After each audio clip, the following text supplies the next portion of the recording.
السلام عليكم ورحمة الله وبركاته. هنبدأ في الجزء الشيق، الجزء الجميل جدا جدا، جزء الفريلانسنج.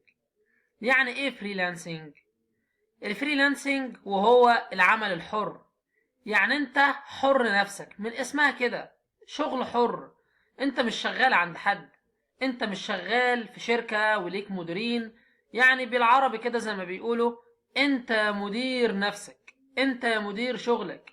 بتشتغل وقت ما تحب، الساعات اللي تحبها، تصحى براحتك، تشتغل براحتك، تشتغل النهاردة ساعتين، بكرة 10 ساعات براحتك، بتدي اجازات لنفسك براحتك. هو ده الشغل الحر او العمل الحر، وبتشتغل ريموتلي كده من البيت. طيب، العمل الحر له مميزات كتير جدا جدا. مميزاته زي ما احنا قلنا اللي انت شغال فليكسبل اور، يعني بتبقى شغال كده مع نفسك، تشتغل في الوقت اللي تحبه. مفيش وقت معين انت مقيد بيه، ملكش مديرين يحجموك او يعاملوك بطريقة مش كويسة، والمساوئ اللي بنسمع عنها دي. العمل الحر عموما بينقسم، يعني انا التقسيمة دي انا بقسمها كده مع نفسي. يعني ايه؟ في قسمين دلوقتي. في ناس بتشتغل عمل حر من على مواقع فريلانسنج زي مستقل، وده الموقع اللي احنا فاتحينه. ده موقع من المواقع الشهيرة اللي فريلانسرز كتير عرب شغالين عليه. وفي موقع تاني اسمه خمسات، ده موقع برضه للفريلانسنج، وبرضه هنشرح مستقل وهنشرح خمسات ان شاء الله خلال الكورس. وفي مواقع تانية ودي ادفانسد شوية، يعني لما تحترف كده ان شاء الله على مستقل وخمسات، تبدأ بعد كده تتعامل على ابورك،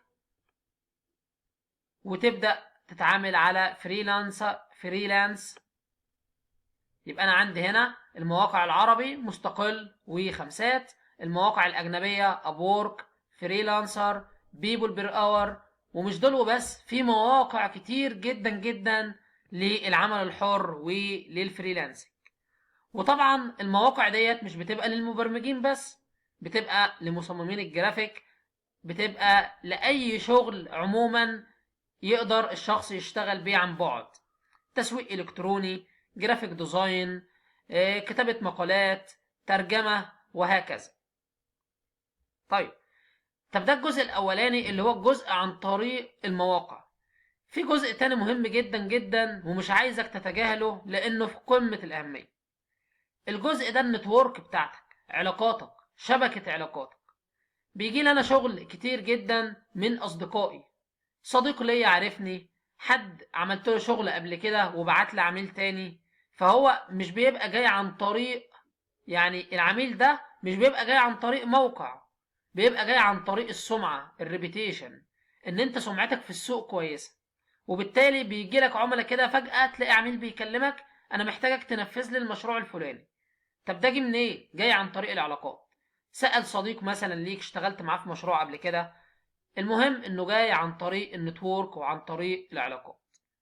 يبقى احنا زي ما قلنا في طريقتين لشغل الفريلانسنج، انت تشتغل بالاتنين على قد ما تقدر.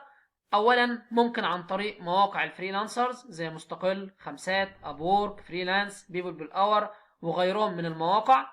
في الجزء الثاني وهو عن طريق النتورك بتاعتك وعن طريق العلاقات الخاصة بيك.